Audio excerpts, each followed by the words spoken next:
दोस्तों मैं आज आपके सामने लेकर आया हूं हिंदी कोर का याद रखना है सेट नंबर 1। और इस तरह से मैं टोटल आप लोगों को जस्ट तुरंत में आप लोगों को 5 सेट तक कंप्लीट करवाने वाला हूं। और सच कह रहा हूं मेरे दोस्तों, याद रखिएगा, अगर आप चाहते हैं कि सर 30 में 30 लाना है तो ये 5 सेट को एकदम आंख बंद करके अच्छी तरह से देख लेना है। सर ये तो ऑब्जेक्टिव हो गया, सब्जेक्टिव में क्या हाल होगा? तो मेरे दोस्तों मैं आप लोगों का सब्जेक्टिव में आप लोगों का अगला वीडियो में ही मैं सब्जेक्टिव का क्वेश्चन आंसर लेकर आने वाला हूं कि 5 मार्क्स में कैसा, 3 मार्क्स में कैसा क्वेश्चन आखिर हमारे एग्जाम में पूछे जाने वाले। क्योंकि हम सभी को पता चल ही गया है कि फर्स्ट दिन ही में हमारा एग्जाम होगा हिंदी कोर का, और हमारा एग्जाम समय पर ही लिए जाएंगे और साथ ही साथ हमारा एग्जाम डेट में कोई चेंजेस नहीं होगा। तो मेरे दोस्तों आप लोग होशियार हो जाइए और तैयारी में लग जाए। मात्र मेरे दोस्तों 4 से 5 दिन हमारे पास और समय बचा हुआ है। आइए सर, पहला क्वेश्चन आपके स्क्रीन पे है मेरे दोस्तों। मैं पैसेज को एक्चुअली में नहीं पढ़ रहा हूं भाई, ठीक है, मैं पैसेज को एक्चुअली नहीं पढ़ रहा हूं। मैं सेकंड पैसेज को आप लोगों को दिखाना चाहूंगा। राह पर खड़ा है सदा से ठुठुर नहीं, दिन में थे जब। याद रखना मैं पैसेज को स्टडी नहीं कर रहा हूं। पैसेज को आप एक बार अच्छी तरह से देख लीजिए। पैसेज को एक बार देखना है, देखने के बाद आप अच्छी तरह से मेरे दोस्तों सारे क्वेश्चनों को कर लेना है। मैं क्वेश्चन लेकर आया हूं आप लोगों का अभिव्यक्ति के माध्यम से। चलिए मेरे दोस्तों, मैं पहला क्वेश्चन आपके स्क्रीन पर लेकर आया हूं। आलेख का अभिप्राय क्या है? आप पहला क्वेश्चन आपकी स्क्रीन पे तड़प रही है कि आलेख का अभिप्राय क्या है। सबसे पहले तो आपको याद होना चाहिए 5 मार्क्स वाला क्वेश्चन में कि आलेख लेखन किसे कहते हैं, आलेख लेखन की क्या क्या विशेषता है, संपादक लेखन किसे कहते हैं, संपादक की क्या क्या विशेषता है, फीचर लेखन किसे कहते हैं, फीचर की क्या क्या विशेषताएं, जनसंचार किसे कहते हैं, जनसंचार की क्या क्या विशेषताएं। ये जो 4-5 क्वेश्चन मैंने आप लोगों को अभी तक बोला ना भाई, यही क्वेश्चन आखिर एग्जाम में बार बार पूछे जाते हैं। इस चीज को याद रखिएगा, ठीक है। तो आलेख लेखन का अभिप्राय है किसी विषय पर सर्वांगम पूर्वक जानकारी जो तथ्यात्मक, विश्लेषणात्मक अथवा विचारात्मक हो। यानी ऑप्शन नंबर हमारा ए इसका सही उत्तर हो जाएगी। क्वेश्चन नंबर 10 है सर, फ्यूचर में तथ्यों की प्रस्तुति का ढंग कैसा होता है? फ्यूचर में तथ्यों की प्रस्तुति का ढंग आखिर कैसा होता है? ये क्वेश्चन नंबर 10 में पूछा गया। तो बताए सर मनोरंजन होता है, इंटरटेनमेंट होती है। यानी ऑप्शन नंबर हमारा बिल्कुल सही उत्तर हो जाएगी सर, सी इसका राइट आंसर हो जाएगा। संपादक किसे कहते हैं, संपादक की क्या क्या विशेषता है? खतरनाक क्वेश्चन भाई, संपादक किसे कहते हैं, संपादक की क्या क्या विशेषताएं? देखिए मेरे भाई, संपादक द्वारा किसी प्रमुख घटना या समस्या पर लिखा गया विचारात्मक लेख है। यानी मैं बोल सकता हूं सर ऑप्शन नंबर हमारा बी इसका राइट आंसर हो जाएगा। अगला ऐसे संवाददाताओं के बीच काम का विभाजन आमतौर पर किस बात को ध्यान में रखते हुए किया जाता है? जो हमारा रिपोर्टर होती है इसके बीच में काम का बंटवारा होता है। आप ये कीजिए, हम ये कर रहा हूं, वो राम ये काम को करेंगे। ये जो काम की जो बंटवारा होती है ना मेरे भाई, इससे रिलेटेड क्वेश्चन है। तो बताएंगे सर इससे होता है संवाददाताओं के ज्ञान और रुचि बढ़ती है। यानी ऑप्शन नंबर हमारा ए इसका सही उत्तर हो जाएगा।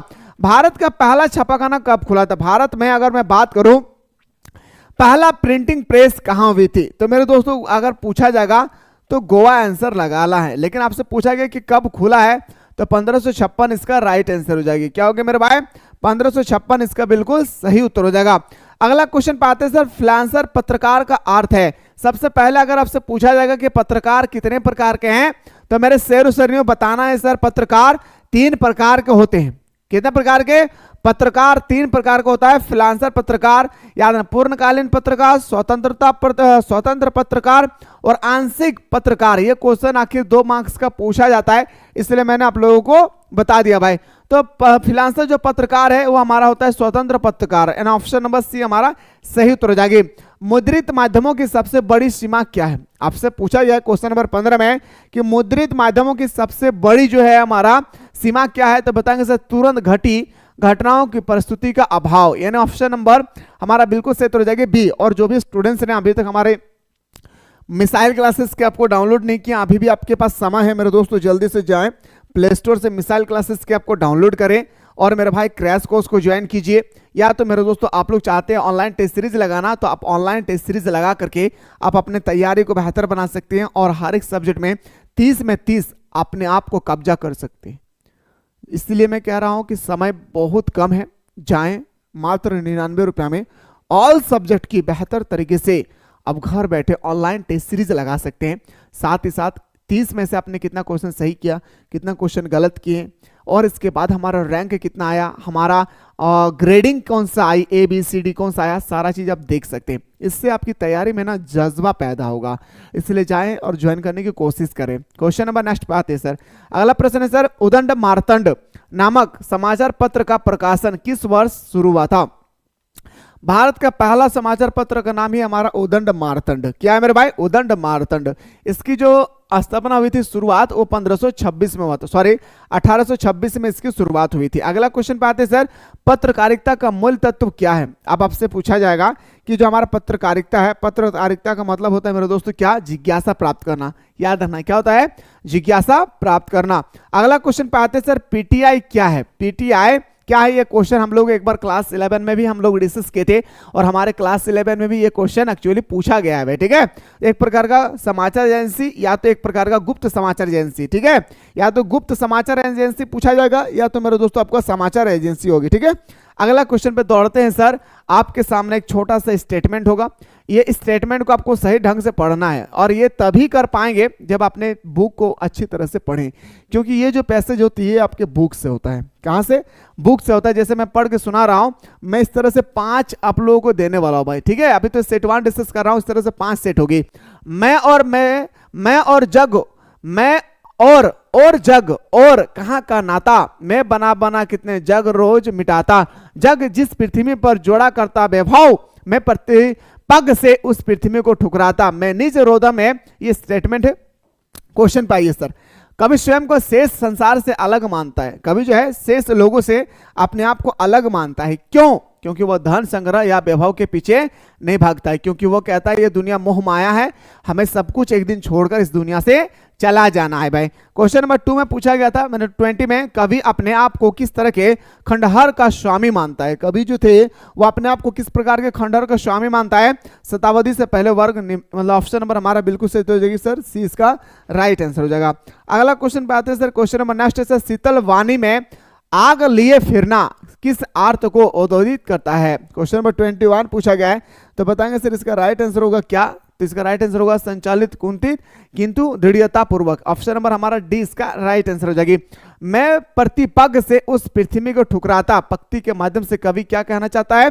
वो भौतिक वैभव को तुच्छ समझता है। ऑप्शन नंबर सी हमारा सही हो जाएगी। क्या भूलूं क्या याद करूं? क्वेश्चन है कि क्या भूलूं क्या याद करूं, इसमें किस प्रकार की रचना है? तो बता आत्मकथात्मक या आत्मा।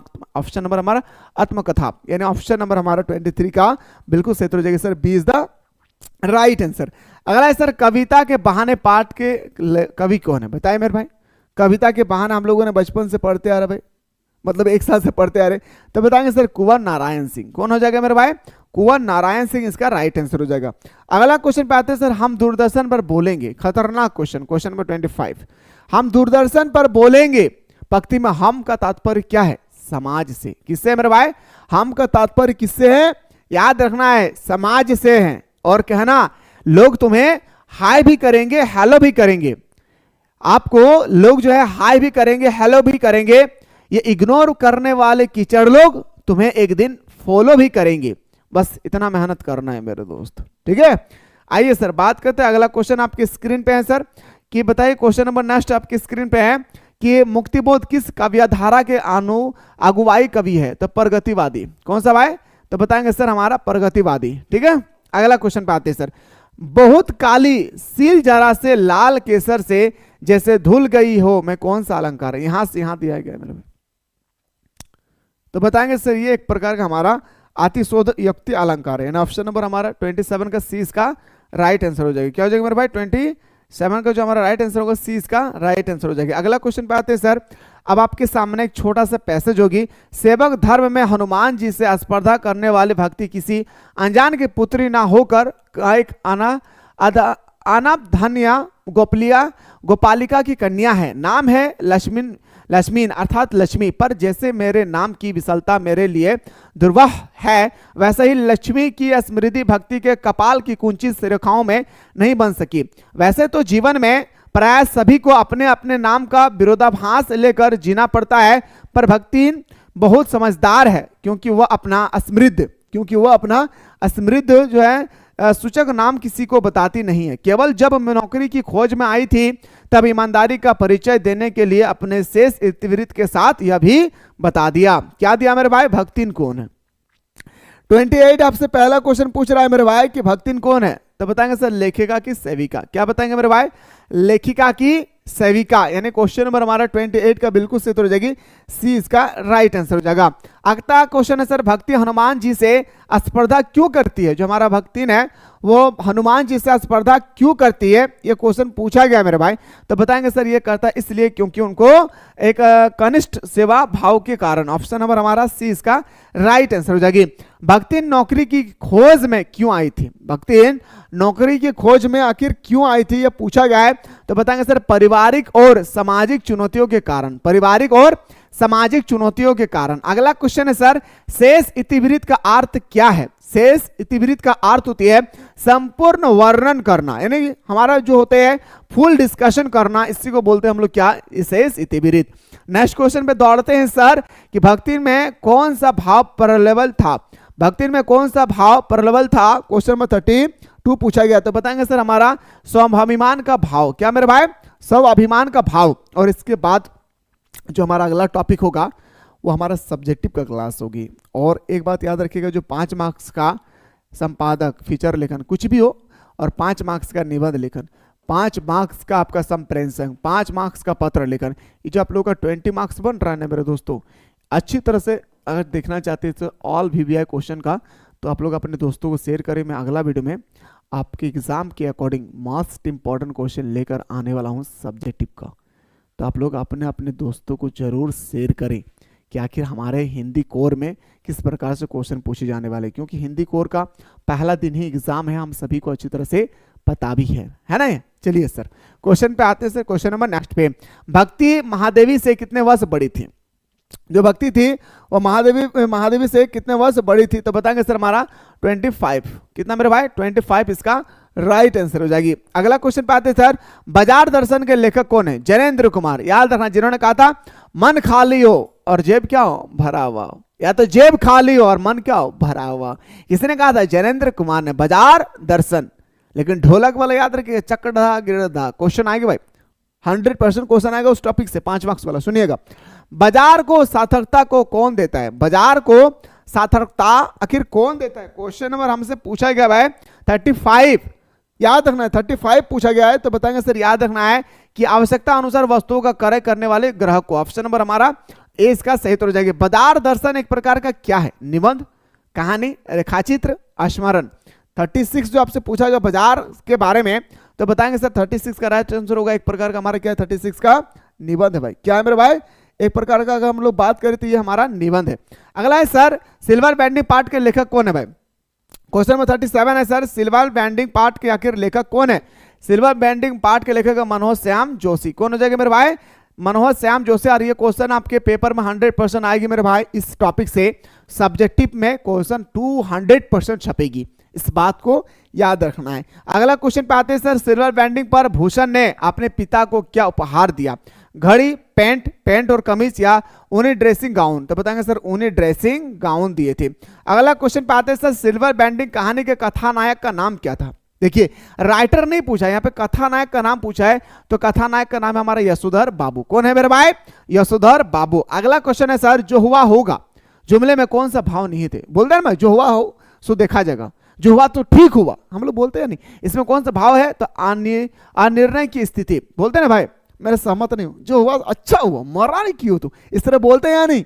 इसी तरह से मेरे दोस्तों अगर आप लोग चाहते हैं कि सर सेट 2 जल्दी से कंप्लीट करवाइए, मैं 5 सेट आप लोगों के लिए तैयार किया हूं। 5 सेट को अगर अच्छी तरह से देखना चाहते हो तो एक बार कमेंट सेक्शन में अपना कमेंट करें, और मेरे भाई सब्जेक्टिव के लिए बिल्कुल हमारे साथ अगला वीडियो में जुड़े रहे। मिलती है इसी तरह से नेक्स्ट वीडियो।